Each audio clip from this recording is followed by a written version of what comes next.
اعوذ باللہ من الشیطان الرجیم بسم اللہ الرحمن الرحیم قال اللہ تبارک و تعالی فی القرآن المجید والفرقان الحمید سبحان الذی اسری بعبده لیلا من المسجد الحرام الى المسجد الاقصى الذي باركنا حوله لنريه من آياتنا إنه هو السميع البصير صدق الله مولانا العظيم إن الله وملائكته يصلون على النبي يا أيها الذين آمنوا صلوا عليه وسلموا تسليما سارے بھائی آواز بلند مل کے پڑھ لو الصلاۃ والسلام علیک یا سیدی یا رسول اللہ وعلی آلک واصحابک یا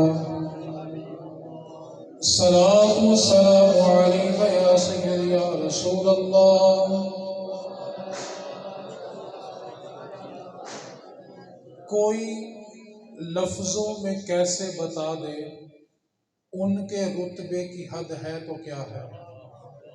کوئی لفظوں میں کیسے بتا دے ان کے رتبے کی حد ہے تو کیا ہے؟ ہم نے اپنے بڑوں سے سنا ہے، صرف اللہ ہی ان سے بڑا ہے۔ اللہ رب العزت جل جلالہ کا احسان ہے کہ اس نے ہم سب کو مسلمان گھرانے میں پیدا کیا۔ اس کے بعد اس کا سب سے بڑا احسان یہ ہے کہ اس نے ہمیں حضور کا امتی بنایا، اور اس سے بڑھ کر یہ کرم ہے کہ حضور کا امتی عشق کرنے والا بنایا ہے۔ امتی سارے ہیں لیکن عشق کرنے والے اور ہیں۔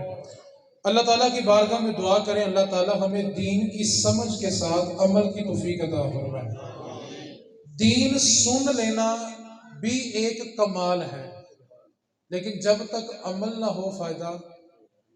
ایک بات کو یاد رکھیں، جب تک اللہ توفیق نہ دے عمل، جب بھی دین سنا کریں ایک دعا مانگا کریں، اللہ سن تو لیا ہے اب تو کرم کر اور عمل کی توفیق عطا کر دے۔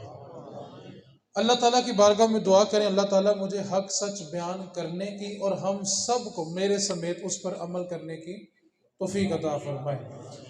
وہ نبی عرش پہ جائیں تو اس کو معراج کہتے ہیں، وہ نبی فرش پر آئیں تو اس کو میلاد کہتے ہیں۔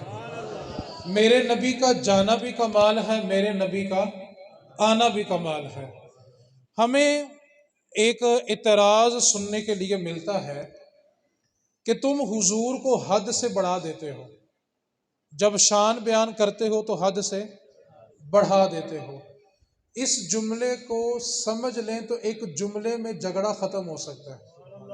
ہمیں تانا کیا ملتا ہے کہ تم حضور کو حد سے، آپ اس کو قلم دیں کاغذ دیں، اس کو بولو حضور کی حد تم لکھ دو، اس سے آگے بڑھنا ہم چھوڑ دیں گے۔ پہلے بتاؤ تو صحیح ان کی حد ہے کیا؟ کوئی حد ہے ان کے عروج کی؟ بلغ العلا کا پہلے بتاؤ تو صحیح نا کہ یہ حضور کی حد ہے، تو اس سے آگے ہم نہیں بڑھیں گے۔ اللہ رب العزت نے جس دور میں اپنا نبی بھیجا، کوئی بھی نبی، تو اس دور کے اندر جس چیز کی شہرت ہوتی تھی اللہ تعالیٰ اس کا توڑ کرنے کے لیے اپنے نبی کو معجزہ دیتا تھا۔ جیسے عیسیٰ علیہ السلام جب تشریف لائے تو اس دور میں حکمت کا، طب کا بڑا دور تھا، بڑے بڑے طبیب تھے۔ اللہ تعالیٰ نے اپنے نبی عیسیٰ علیہ السلام کو یہ معجزہ دیا کہ آپ پیدائشی اندھے کی آنکھوں پہ ہاتھ رکھتے تھے، رب اس کو نور عطا کر دیتا تھا۔ کوڑ کا مرض جس کو لگتا تھا آپ ہاتھ پھیرتے تھے اس کو شفا دے دیتا تھا۔ اب جس دور میں حضور تشریف لائے، نبی پاک کو اللہ نے معجزہ، سراپا معجزہ بنا کے بھیجا۔ سب سے بڑے معجزے حضور کے دو ہیں۔ نبی پاک صلی اللہ علیہ وسلم کا سب سے بڑا معجزہ قرآن مجید ہے، اس کے بعد دوسرا معجزہ معراج ہے۔ اب جس دور میں حضور تشریف لائے وہ دور تھا شعر و شاعری کا۔ اس قدر زبان کا دور تھا کہ جب کسی کی تعریف کرنی ہوتی تھی تب بھی شعر لکھتے تھے، کسی کی مخالفت کرنی ہوتی تھی تب بھی شعر لکھتے تھے۔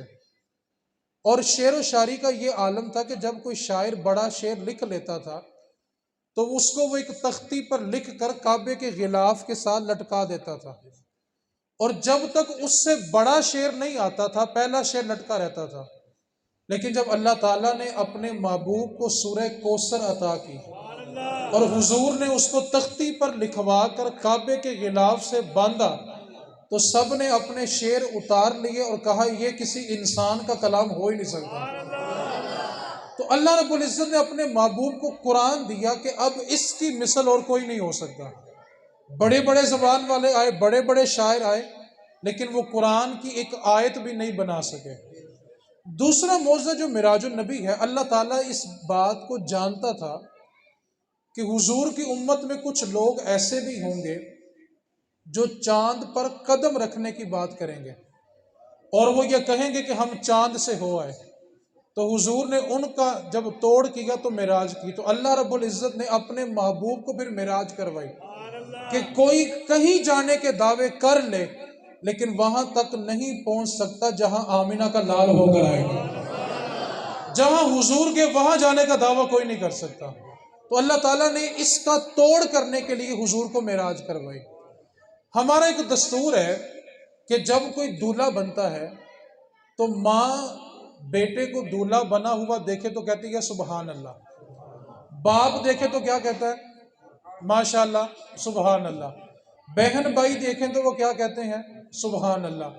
اور جب حضور معراج کے دولہا بنے، والدہ بھی نہیں ہے والد بھی نہیں ہے، زوجہ خدیجہ کا بھی وصال ہو چکا ہے، چچا ابو طالب کا بھی وصال ہو چکا ہے، اور جب حضور معراج کے دولہا بنے اور حضور کو دولہا بنا ہوا دیکھ کر کوئی سبحان اللہ کہنے والا نہیں تھا، تو رب نے خود کہا سبحان الذی اسری بعبدہ، کہ محبوب کوئی کہے نہ کہے تیرا رب تو کہہ رہا نا سبحان اللہ۔ اور یہ جو سبحان اللہ ہے نا، اس کے بارے میں ایک بات یاد رکھے، ہم ایک بات سنتے ہیں کہ ایک مرتبہ سبحان اللہ کہیں تو جنت میں ایک درخت لگتا ہے۔ اس حدیث کو سنیں آپ کو مزہ آئے گا۔ ایک شخص کھجور کھاتا ہے اور وہ کھجور کھانے کے بعد جو گٹھلی ہوتی ہے وہ کسی کی زمین میں پھینک دیتا ہے۔ اب اس گٹھلی پہ درخت نکل آئے، تو آپ مجھے بتائیں وہ درخت کس کا ہوگا؟ جس کی زمین ہے۔ اب گٹھلی پھینکنے والا یہ دعویٰ نہیں کر سکتا کہ یہ درخت میرا، کیونکہ جس کی زمین ہوتی ہے درخت اسی کا ہوتا ہے۔ اب یہ مسئلہ سمجھ آ گیا کہ جس کی زمین ہے درخت اسی کا ہے۔ آپ نے حدیث سنی کہ ایک مرتبہ سبحان اللہ کہو تو جنت میں درخت لگتا ہے، اور میرے بھائی صرف درخت نہیں لگتا، جب ہم سبحان اللہ کہتے ہیں پہلے جنت کی زمین ہمارے نام ہوتی ہے پھر اس میں ایک درخت لگایا جاتا ہے۔ یہ کیسے ممکن ہے زمین کسی کی ہو درخت ہمارا ہو؟ جس کی زمین ہوتی ہے درخت، تو جب ہم نے سبحان اللہ کہا تو پہلے جنت ہمارے نام ہوتی ہے اور پھر اس میں ہمارے لیے درخت لگایا جاتا ہے۔ 3 احادیث میں نے صرف آپ کے سامنے بیان کرنی ہے، اس میں سے پہلی حدیث ہے، اللہ رب العزت نے جو اعلان کیا کہ میں نے سیر کروائی۔ ایک بات کو پلے باندھ لیں، کیونکہ لوگ پوچھتے ہیں تو بعض اوقات ہم پریشان ہو جاتے ہیں۔ حضور نے یہ دعویٰ نہیں کیا کہ میں نے سیر کی ہے، دعویٰ تو کیا رب نے کہ میں نے سیر کروائی ہے۔ اب کوئی کہے جی معراج کیسے ہوئی، تو رب سے پوچھو کیسے ہوئی، یہ تو رب کہہ رہا ہے کہ میں نے سیر کروائی ہے۔ اب کوئی جی کیسے ہو گئی، تو بھائی جو رب دعویٰ کر رہا ہے نا کہ میں نے سیر کروائی ہے، وہ رب بلا کون ہے؟ ان اللہ علی کل شیء قدیر، وہ تو ہر چیز پر قادر ہے، جیسے چاہتا ہے ویسے کروا بھی لیتا ہے۔ یہ تو دعویٰ ہی رب نے کیا ہے کہ معراج میں نے کروائی ہے۔ اب اعلان ہوا کہ ہم نے رات کے وقت سیر کروائی۔ رات کو سیر کیوں کروائی؟ اللہ تعالیٰ نے قرآن پاک میں فرمایا الذین یؤمنون بالغیب، ایمان والا وہ ہوتا ہے جو غیب پر ایمان رکھتا ہے۔ دیکھ کے تو سارے کلمہ پڑھ لیتے ہیں، دیکھ کے تو سارے ایمان لے آتے ہیں، اور ویسے بھی ہمارے ہاں اچھا بننے کے لیے مرنا شرط ہے۔ جو بندہ چاہتا ہے نا کہ میں دنیا کی نظر میں اچھا ہو جاؤں، وہ مر جائے۔ زندہ جاگتے بندے کو ہم نے اچھا نہیں کہنا، نہ عوام نے تو نہ مولویاں نے۔ مولوی بھی اچھا وہی لگتا ہے جو مر گیا ہوتا ہے، ایسا ہی ہے۔ تو اچھا ہونے کے لیے کیا چیز شرط ہے؟ مرنا شرط ہے۔ تو اللہ تعالیٰ نے قرآن مجید میں فرمایا کہ جو ایمان والا ہوتا ہے وہ کس پر ایمان رکھتا ہے؟ بالغیبی، جیسے اللہ ہے ہم نے دیکھا نہیں لیکن ایمان رکھتے ہیں، جنت ہے، جہنم ہے، جنات ہیں، فرشتے ہیں، سب چیزیں ہم سے غائب ہیں لیکن ہم ایمان رکھتے ہیں۔ تو ایمان والا کون ہوتا ہے؟ جو غیب پر، حضور اگر دن کے وقت جاتے تو جاتے ہوئے دیکھ کے سارے کلمہ پڑھتے، رات کو سیر کروائی اس لیے تھی تاکہ پتہ چلے کہ ابو بکر کون ہے اور ابو جہل کون ہے۔ اور ایک بات کو یاد رکھیں، ایمان والا کون ہوتا ہے؟ جو کس پر ایمان رکھتا ہے؟ بادشاہ ہارون رشید تھا، یہ بہلول دنا کا زمانہ ہے۔ بہلول دنا ایک مجذوب بزرگ گزرے، آج کا تو ہر بندے مجذوب بنا ہوگا نا، ویسے چنگے بھلے کو بابا جی نماز پڑھ لو، ساڑھی مدینے ہوندی ہے۔ صحابہ نے تو کبھی مکے رہ کے یہ نہیں کہا تھا کہ ہماری مدینے ہوتی ہے، داتا صاحب ساری زندگی لاہور پڑھتے رہے ہیں اور ان کی مدینے ہوتی ہے۔ بہلول دنا ایک مجذوب بزرگ تھے، یہ دریائے دجلہ کے کنارے بیٹھ کے نا ریت کے ساتھ کھیلا کرتے تھے۔ تو ایک دن بادشاہ ہارون رشید شاہی سواری پہ گزر رہا تھا تو بہلول کے قریب رکا، کہنے لگا بہلول کیا کر رہے ہو؟ بہلول کہنے لگا بادشاہ یہ میں ریت کے ساتھ نا جنت کے گھر بنا رہا ہوں۔ تو بادشاہ نے کہا دیوانہ ہے اس لیے ایسی باتیں کرتا ہے، چلا گیا۔ بادشاہ کے پیچھے پیچھے اس کی ملکہ زبیدہ کی سواری آ رہی تھی، وہ بھی رکی، کہنے لگی بہلول کیا کر رہے ہو؟ بہلول نے کہا کہ جنت کے گھر بنا رہا ہوں۔ زبیدہ نے کہا بیچنا ہے؟ بہلول کہنے لگا ہاں بیچیں گے۔ کہا کتنے؟ کہا 10 دینار کا۔ زبیدہ نے 10 دینار لیے، بہلول کو دیے، بہلول نے 10 دینار پکڑے اور دریائے دجلہ کی لہروں میں پھینک دیے، کیونکہ فقیر کو دولت سے پیار نہیں ہوتا۔ داتا صاحب نے کشف المحجوب میں لکھا ہے فقیر تب فقیر بنتا ہے جب اس کی نظر میں سونا اور مٹی برابر ہو جائے، تب وہ فقیر بنتا ہے۔ آج کل تو ہر بندہ ہی فقیر بنا ہوا ہے نا۔ پیر سید جماعت علی شاہ صاحب نے فرمایا جو فقیر 3 دن لگاتار تہجد کی نماز چھوڑ دے اللہ اس کا نام فقیری سے نکال دیتا ہے۔ یہاں تہجد قضا کرو تو فقیر فقیر نہیں رہتا، یہاں فرض نہیں پڑتے سارے فقیر بنے ہوئے ہیں۔ تو بہلول دنا نے وہ دینار پکڑے اور دجلہ کی لہروں میں پھینک دی اور ریت اٹھائی اور کہا زبیدہ یہ محل تیرا ہوا۔ اب ہارون رشید و زبیدہ اپنے محل میں چلے گئے۔ بادشاہ ہارون رشید رات کو خواب دیکھتا ہے، وہ دیکھتا ہے کہ فرشتے اس کو جنت کی سیر کروا رہے ہیں، چلتے چلتے ایک بہت خوبصورت محل آتا ہے اور دروازے پہ لکھا ہوا ہے ملکہ زبیدہ۔ اندر جانے لگا تو دربان نے روک دیا، کہا کدھر؟ کہا بیوی کا۔ کہا بیوی کا یہ تیرا نہیں ہے۔ اٹھا تو پریشان ہوا، دجلہ کے کنارے آیا، بہلول دانا پھر ریت کے ساتھ ہی کھیل رہا تھا۔ بادشاہ ہارون رشید نے کہا بہلول کیا کر رہے ہو؟ کہا جنت کے گھر بنا کے بیچ رہا ہوں۔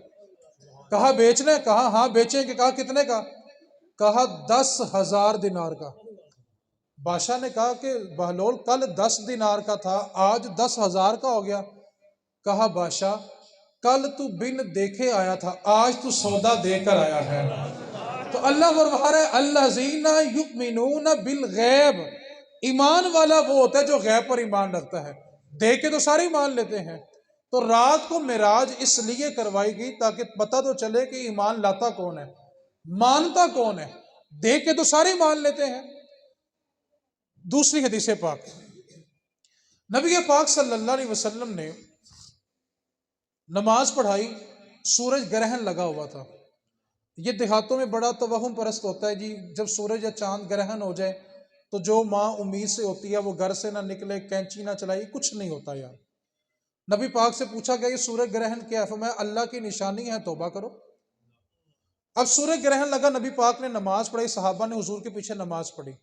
آپ نے توجہ، میری طرف 2 حدیثیں میں نے صرف بیان کرنی ہے، اس کے بعد دعا کریں گے انشاءاللہ آپ کو لطف آئے گا۔ توجہ آپ نے رکھنی ہے، رب سے مانگ کے جائیں گے نا، آج دعا مانگ کے جائیں گے انشاءاللہ اللہ تعالیٰ ضرور کرم کرے گا۔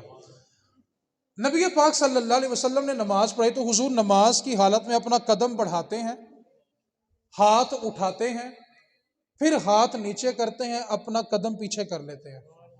جب نماز پڑھا کے فارغ ہوئے، میں صحیح مسلم پڑھ رہا ہوں، جب نماز پڑھا کے فارغ ہوئے تو صحابہ نے کہا آقا آج نماز میں عجیب منظر دیکھا، آپ قدم بڑھاتے تھے، اپنا ہاتھ اٹھاتے تھے، پھر ہاتھ نیچے کر لیتے تھے۔ پتہ چلا صحابہ کی نماز ہی حضور کو دیکھنا تھا۔ آج کہتے ہیں خیال آئے تو نہیں ہوتی اور نہ آئے تو نہیں ہوتی۔ وہ کون سی نماز ہے جو ان کے خیال کے بغیر ہو جائے؟ وہ بھی کوئی نماز ہے؟ صحابہ نے کہا آقا آپ نماز میں بار بار قدم بڑھا کے ہاتھ اٹھاتے تھے، پھر ہاتھ نیچے، پھر قدم پیچھے۔ میرے نبی نے فرمایا صحابہ جب میں قدم بڑھا کے اپنا ہاتھ اٹھاتا تھا نا تو میرا ہاتھ جنت میں لگے درختوں کے پھلوں کو چھوتا تھا۔ پہلے جی چاہا کہ توڑ کے تمہارے لیے لے آؤں، پھر کہا کل کو جو میرے غلام جنت میں جائیں گے نا وہیں جا کے کھائیں۔ اب آپ نے توجہ میری طرف کرنی ہے، صحابہ نماز میں حضور کو دیکھ رہے ہیں۔ اگر آپ تھوڑی سی توجہ کریں تو میں آپ کو حدیث سمجھا سکوں گا۔ امام اگر محراب میں کھڑا ہو اور امام کے بالکل پیچھے جو شخص کھڑا ہے، امام کتنا مڑے کہ اپنے سے پیچھے والے شخص کو دیکھے گا؟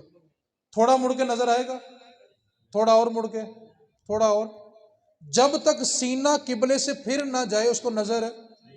اور نماز کی شرط کیا ہے کہ سینہ اگر کعبے سے پھر جائے تو نماز ٹوٹ جاتی ہے۔ اب آپ نے توجہ سے حدیث سننی ہے، مسئلہ کیا ہے کہ کعبے سے سینہ اگر پھر جائے تو نماز، اور بالکل پیچھے والے شخص کو دیکھنا ہو تو بندے کو پورے کا پورا مرنا پڑتا ہے۔ ایک قبیلے میں نہ لڑائی ہوگی تو انہوں نے نبی پاک صلی اللہ علیہ وسلم کو صلح کروانے کے لیے بلایا، حضور ان کی صلح کروانے کے لیے چلے گئے۔ جب واپس آئے تو بڑی تاخیر ہو گئی اور ظہر کی نماز کا آخری وقت تھا، تو صحابہ نے جناب ابو بکر کو مصلی پہ کھڑا کر دیا۔ اب جناب ابو بکر صدیق نے نماز پڑھانی شروع کی، ابھی نماز شروع کی کہ حضور بھی آ گئے۔ اب نماز کی حالت میں اگر کوئی ہنگامی حالت ہو جائے تو امام کو اگر بتانا ہو نا کہ پیچھے کوئی ہنگامہ ہو گیا ہے تو شریعت کا طریقہ الٹے ہاتھ پر تالی مارنا، اس طرح امام کو بتایا جاتا ہے کہ کوئی ہنگامی صورتحال ہے۔ اب جب حضور تشریف لائے نا، ابو بکر مصلی رسول پہ کھڑے ہیں، رسول اللہ صلی اللہ علیہ وسلم بالکل جناب ابو بکر کے پیچھے سے صفے چیرتے چیرتے چیرتے بالکل ابو بکر صدیق کے پیچھے آگے کھڑے ہو گئے۔ اب حضور جس جس صف سے گزر رہے ہیں صحابہ تالی مار رہے ہیں کہ ابو بکر حضور آ گئے ہیں، ابو بکر حضور آ گئے ہیں۔ اب جب تالیوں کا شور بڑا تو جناب ابو بکر صدیق تھوڑا متوجہ ہوئے، اب حضور ابو بکر کے بالکل پشت پہ کھڑے ہیں۔ آپ مجھے بتائیں پیچھے والا بندہ دیکھنا ہو تو کتنا مڑنا پڑتا ہے؟ بولے تو صحیح۔ مجھے پتا کہ آپ ترنم کے عادی ہیں، لیکن آج آپ کو میں نے بات سمجھانی ہے۔ کتنا بندہ مڑے کو پیچھے والا بندہ نظر آئے گا، اور اگر کعبے سے سینہ پھر جائے تو نماز ٹوٹ جاتی ہے۔ اب حضور ابو بکر کے بالکل پیچھے کھڑے ہیں، جناب ابو بکر نے پورا مڑ کے حضور کو دیکھا، پورا مڑ کے حضور کو دیکھا۔ حضور نے یہ نہیں کہا ابو بکر تیری نماز ٹوٹ گئی ہے دوبارہ پڑھ، حضور نے کہا ابو بکر نماز پوری کرو۔ کیا کرو یار؟ کعبے سے سینہ پھر جائے تو نماز، حضور نے یہ نہیں کہا ابو بکر نماز کو دوبارہ پڑھو، کیا کہا ابو بکر اپنی نماز کو پورا کرو۔ یار شریعت تو کہتی ہے کعبے سے سینہ پھر جائے تو نماز ٹوٹ جاتی ہے، ابو بکر نے پورا سینہ پھیر کے پیچھے کھڑے مصطفیٰ کو دیکھا، حضور نے یہ نہیں کہا ابو بکر نماز دوبارہ پڑھ تیری نماز ٹوٹ گئی ہے، فرمایا ابو بکر اپنی نماز کو پورا کرو۔ پتہ چلا ابو بکر کا سینہ پھرا، پیچھے کھڑے مصطفیٰ کو دیکھا تو نماز نہیں ٹوٹی، اس لیے نہیں ٹوٹی کیونکہ سامنے کعبہ تھا اور پیچھے کعبے کا کعبہ کھڑا تھا۔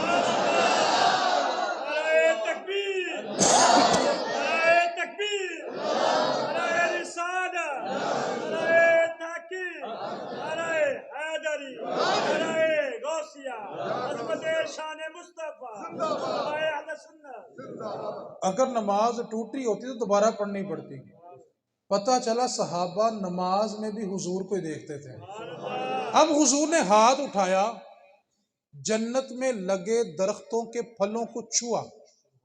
اب آپ توجہ کریں گے تو حدیث سمجھ آئے گی۔ یہ جو زمین ہے نا، زمین سے جو پہلا آسمان ہے نا، یہ 500 سال کا فاصلہ ہے، پھر پہلے آسمان سے دوسرا آسمان پھر 500 سال، 7 آسمان، ہر 2 آسمانوں کے درمیان 500 سال کا فاصلہ۔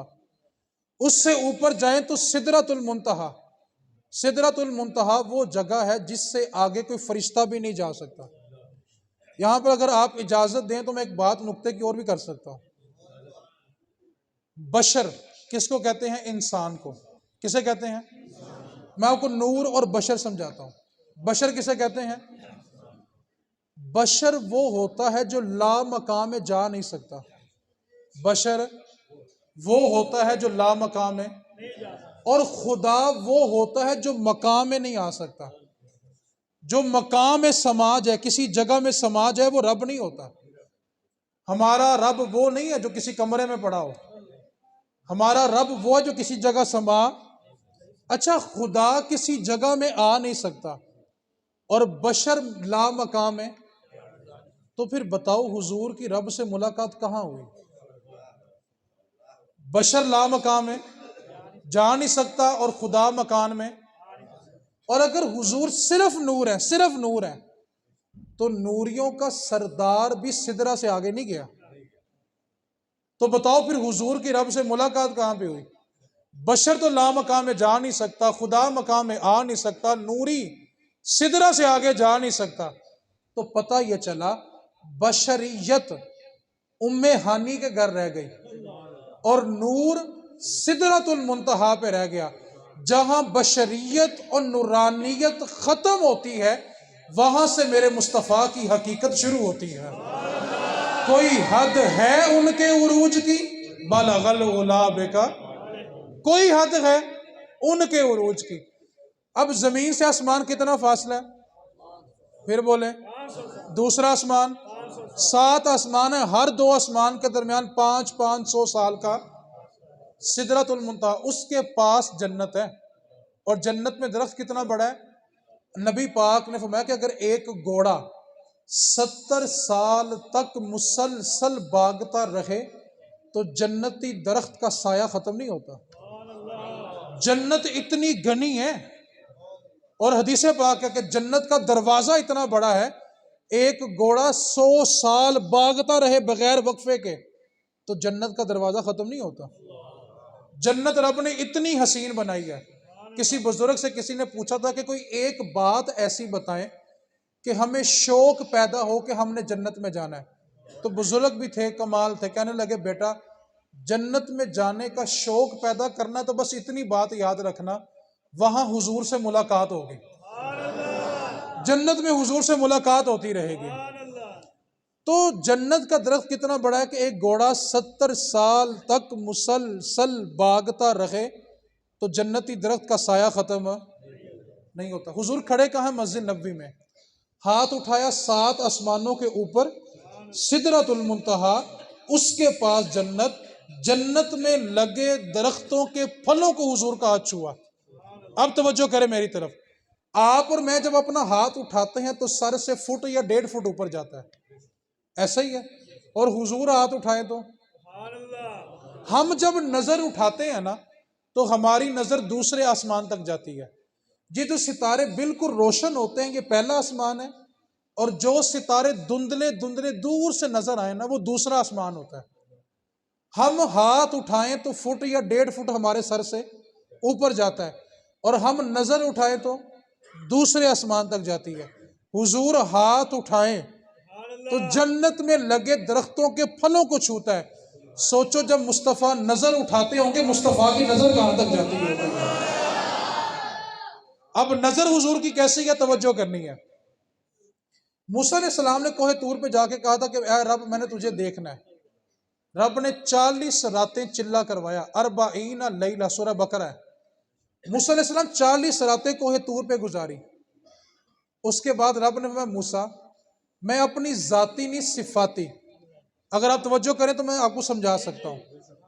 اللہ تعالیٰ خود ایک ذات ہے، رحمان ہونا اس کی صفت ہے، رحیم ہونا اس کی، جیسے بندہ خود ایک ذات ہے، عالم ہونا اس کی صفت ہے، ڈاکٹر ہونا اس کی صفت ہے. اللہ نے میں موسیٰ میں اپنی ذاتی نہیں صفاتی تجلی اور اس کا بھی کروڑواں حصہ کوہ طور پہ نازل کروں گا. ذاتی نہیں، صفاتی تجلی، اور صفاتی تجلی کا بھی کروڑواں حصہ. اگر طور بچ گیا تو تو اپنے رب کو دیکھ لے گا. اب اللہ تعالیٰ نے ذاتی نہیں صفاتی تجلی کا کروڑواں حصہ کوہ طور پہ نازل کیا. طور جل کے راکھ ہو گیا. موسیٰ علیہ السلام بے ہوش ہو گئے.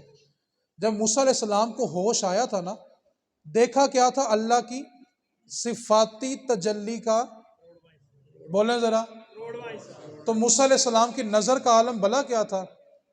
موسیٰ علیہ السلام کالی رات میں کالے پتھر پہ 27 میل دور جو چونٹی رینگتی تھی اس کو بھی دیکھا کرتے تھے۔ ابھی یہاں میں نے ترنم لگا کے پڑھا ہوتا نا شعر، تو سارے نے کہنا جی سبحان اللہ، تاڑی سبحان اللہ تے بھی سبحان اللہ، یا تے تھک گئے ہو یا آکھ گئے ہو۔ پسے بندے نے سبحان اللہ کہنا، چارے نے اور کی کہنا، ٹھیک ہے۔ تو موسیٰ علیہ السلام کی نظر کا عالم کیا تھا؟ کالی رات میں کالے پتھر پہ 27 میل دور جو چونٹی رینگا کرتی تھی موسیٰ، دیکھا کیا تھا؟ اللہ کی صفاتی تجلی کا۔ یار یہ موسیٰ ہیں جنہوں نے رب کی صفاتی تجلی کا کروڑواں حصہ دیکھا، تو نظر کا کمال یہ ہے 27 میل دور کالی رات میں کالے پتھر پہ جو چونٹی رینگتی ہے موسیٰ اس کو بھی دیکھتے ہیں۔ تو یار جو مصطفیٰ 18,000 سال سامنے بیٹھ کے اپنے رب کی ذات کو دیکھ کے آیا ہوگا، سوچو مصطفیٰ کی نظر کا کمال پھر کیا ہوگا یار۔ یہ مقتدی ہیں جو معراج کی رات مقتدی بن کر امام الانبیاء کے پیچھے کھڑے ہیں۔ یار جس کے مقتدی کی یہ شان ہے، سوچو اس امام الانبیاء کی شان کا عالم پھر کیا ہوگا یار۔ آج ہم پڑھتے ہیں کہ آصف بن برخیہ آنکھ جھپکنے سے پہلے کوسوں میل دور پڑا بلقیس کا تخت سلیمان علیہ السلام کی بارگاہ میں لے کے آیا تھا۔ یار کسی سے پوچھو آنن فانن جو بلقیس کا تخت آیا تھا لانے والا کون تھا، تو ایک ہی جواب ملے گا، سلیمان علیہ السلام کا ایک امتی تھا جو کتاب کا علم رکھتا تھا۔ اس کی طاقت کا عالم یہ ہے، وہ آنکھ جھپکنے سے پہلے 1 مہینہ جانے کی مسافت تھی، 1 مہینہ آنے کی مسافت تھی۔ 80 ہاتھ لمبا تخت تھا، 40 ہاتھ چوڑا تخت تھا، اور 80 من اس کا وزن تھا۔ آنکھ جھپکنے سے پہلے آصف بن برخیہ وہ تخت لے کے آیا تھا۔ یار مقتدی سلیمان علیہ السلام حضور کے ہیں جو معراج کی رات حضور کے پیچھے نماز پڑھ رہے ہیں۔ یار حضور کے مقتدی کے غلام کی طاقت کا عالم یہ ہے کہ وہ آنکھ جھپکنے سے پہلے جا بھی سکتا ہے، آ بھی سکتا ہے، تخت لا بھی سکتا ہے۔ یار جس کے مقتدی کی غلام کی طاقت کا عالم یہ ہے، سوچو اس امام کی طاقت کا عالم پھر کیا ہوگا یار۔ کوئی حد ہے ان کے عروج کی؟ بلغ العلا بکا، نعرہ تکبیر، نعرہ تکبیر، نعرہ رسالت، نعرہ تحقیق، نعرہ حیدری، نعرہ غوثیہ، جماعت اہل سنت۔ آخری حدیث پاک میری گفتگو مکمل ہو گئی۔ معراج کی رات جب بندہ، میں آپ کو ایک آپس بندوں کی بات سناتا ہوں، بندہ جب اپنے محبوب سے ملتا ہے نا تو اس کی کوشش ہوتی ہے کہ وہ سب سے قیمتی چیز تحفے میں دے، جو اس کے اختیار میں ہوتا ہے وہ دے دیتا ہے، کیونکہ وہ محبوب ہوتا ہے۔ جو محبوب بھی رکھے اور سوچے بھی وہ سچا نہیں ہوتا، کیونکہ عشق محبوب کے سوا ہر چیز کو جلا کے راکھ کر دیتا ہے۔ عشق محبوب کے سوا کسی کو چھوڑتا ہی نہیں ہے۔ اب اللہ رب العزت نے جو نبی پاک کو تحفے دیے، صرف میں نے ایک حدیث بیان کرنی ہے، آپ نے توجہ سے سننا اس کو۔ رسول کریم صلی اللہ علیہ وسلم کو معراج کی رات جو تحفے ملے ہیں اس میں ایک تحفہ سورۃ الفاتحہ بھی ہے، اور میرے نبی پاک کا فرمان ہے کہ سورۃ الفاتحہ جیسا مرضی مرض ہو 7 مرتبہ پڑھ کے دم کرو، رب اس کو شفا عطا فرما دے گا۔ سچی نیت کے ساتھ، خلوص نیت کے ساتھ 7 مرتبہ سورہ فاتحہ پڑھو، دم کرو، رب کرم کرے گا۔ اب حضور کی یہ حدیث صحابہ نے سنی ہوئی تھی۔ حضور کے ایک صحابی ہیں، ان کا نام ہے حضرت ابو سعید خدری رضی اللہ تعالیٰ عنہ۔ نبی پاک نے ان کو ایک لشکر دے کے جنگ کے لیے بھیجا ہوا تھا۔ جنگ جیت کے یہ واپس آئے تو ایک جنگل کے اندر رات ہو گئی، اور جنگل کے ارد گرد ایک بستی تھی۔ تو صحابہ نے یہ مشورہ کیا کہ رات جنگل میں قیام کرتے ہیں جو اس کے قریب بستی ہے، اور صبح سورج نکلنے کے بعد مدینے میں داخل ہو جائیں گے۔ اب جنگل تھا اور اس کے قریب ایک بستی تھی، صحابہ کے پاس کھانے پینے کا سامان ختم ہو گیا تھا۔ صحابہ اس بستی والوں کے پاس گئے اور ان سے کہا کہ ہمیں کھانے اور پینے کے لیے کچھ سامان چاہیے، ہمیں وہ سامان دے دو۔ بستی والوں نے کہا کہ ہم بغیر پیسوں کے کچھ نہیں دیں گے، کوئی چیز چاہیے تو اجرت کے طور پہ کوئی چیز دو، ہم تمہیں کھانے پینے کا سامان دے دیتے ہیں۔ صحابہ نے کہا ہم نے دینا کچھ نہیں ہے، کھانے پینے کو دینا ہے تو ٹھیک ہے ورنہ رہنے دو۔ انہوں نے کہا ہم پیسوں کے بغیر نہیں دیں گے۔ صحابہ نے جنگل میں آ کے خیمہ لگایا اور سارے صحابہ وہاں پہ آرام کرنے لگ گئے۔ پچھلی رات ہوئی تو ان بستی والوں میں سے ایک بندہ دوڑتا ہوا خیموں کی طرف آیا، کہنے لگا ہمارے قبیلے کے سردار کو سانپ نے ڈس لیا، اگر تمہارے پاس کوئی علاج ہے تو ہمارے قبیلے کے سردار کو بچا لو۔ بستی والوں نے کیا کہا تھا؟ کھانا پینا کس کے بغیر نہیں دیں گے؟ پھر بولو ذرا۔ ابو سعید خدری کہنے لگے دم کریں گے لیکن پیسوں کے بغیر کوئی نہیں کریں گے، دم کریں گے، علاج کریں گے لیکن پیسوں کے بغیر۔ اس کا مطلب کیا ہوا؟ دم کرنے کے پیسے لینا۔ لیکن میں یہاں پہ کہتا ہوں کوئی چیز کم از کم بندہ رب کے لیے بھی کرے۔ دیکھیں میں مثال دیتا ہوں، اگر میں ہر چیز کا بدلہ آپ سے ہی لے لوں تو قیامت والے دن رب سے کیا مانگوں گا؟ میں کوئی ایک کام تو ایسا کروں نا کہ کیا میں نے آپ کے لیے، آپ سے اس کا بدلہ نہ لوں، قیامت میں کہوں اللہ یہ کام میں نے کیا تھا بدلہ تو مجھے دے دے۔ صحابہ نے کہا دم کریں گے لیکن پیسوں کے بغیر۔ اب یہ بات طے ہوگی کہ 40 بکریاں اجرت دینی پڑے گی دم کروانے کی، سارے لشکر کو کھانا بھی کھلانا پڑے گا، سارے لشکر کو پانی بھر کے بھی دینا پڑے گا۔ انہوں نے کہا ہمیں منظور ہے، ہمارا سردار ٹھیک ہونا چاہیے۔ حضرت ابو سعید خدری رضی اللہ تعالیٰ نے چند صحابہ کو لیا، قبیلے میں چلے گئے، جا کر دم کیا، رب تعالیٰ نے سردار کو شفا دے دی۔ ابو سعید خدری کہنے لگے ہم نے کہا تھا کہ پیسوں کے بغیر کوئی نہیں کریں گے، لاؤ ہماری بکریاں لی 40۔ کہا اب سارے لشکر کو کھانا کھلاؤ، سارے لشکر کو پانی بھی پلاؤ۔ اب کھانا کھایا، پانی پیا، 40 بکریاں لی، اپنے خیموں میں آ گئے۔ اب صحابہ میں آپس میں اختلاف ہو گیا۔ بعض صحابہ نے یہ کہا کہ دم کرنے کی اجرت نہیں لینی چاہیے تھی، بعض صحابہ نے کہا سفر کی حالت ہے، مجبوری تھی، لے بھی لیا تو کوئی حرج نہیں ہے۔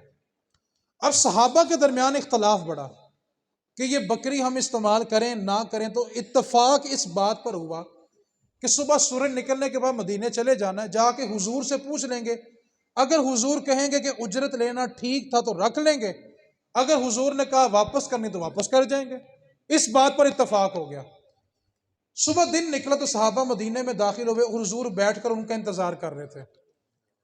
اب جب وہ مدینے میں داخل ہوئے، حضرت ابو سعید خدری رضی اللہ تعالیٰ عنہ کھڑے ہوئے، عرض کی آقا کل سفر میں یہ معاملہ پیش آیا کہ کھانے پینے کا سامان ختم ہو گیا تھا، ہم نے بستی والوں سے مانگا تو انہوں نے ہمیں کھانے پینے کا سامان نہیں دیا اور کہا کہ پیسوں کے بغیر نہیں دیں گے۔ پھر ان کا سردار جو تھا وہ زخمی ہوا، ہم نے بھی کہا کہ ہم دم پیسوں کے بغیر نہیں کریں گے، اور ہم ان سے یہ 40 بکریاں دم کرنے کی اجرت لے کے آئے ہیں۔ تو رسول کریم صلی اللہ علیہ وسلم نے جب یہ بات سنی تو حضور مسکرا پڑے۔ صحابہ کہتے ہیں حضور اتنا مسکرائے کہ حضور کے دندان کا نور مسجد نبوی کے فرش پہ پڑ رہا تھا، حضور اتنا کھل کھلا کے ہنسے۔ کہا ابو سعید پہلے یہ تو بتا تو نے کیا پڑھ کے دم کیا کہ رب نے اس کو شفا دے دی؟ عرض کرنے لگے آقا آپ نے ایک دن کہا نہیں تھا فاتحہ میں شفا ہے، تو میں نے سورہ فاتحہ پڑھی، رب نے اس کو شفا دے دی۔ حضور پھر کھل کے مسکرائے، فرمایا ابو سعید پہلے مجھے یہ تو بتا سورہ فاتحہ تجھے سکھائی کس نے تھی؟ عرض کی آقا وہ تو آپ نے سکھائی تھی۔ کہا پھر 20 بکریاں محمد کی نہیں بن جاتی اس میں سے؟ تو سورہ فاتحہ میں رب نے شفا رکھی ہے۔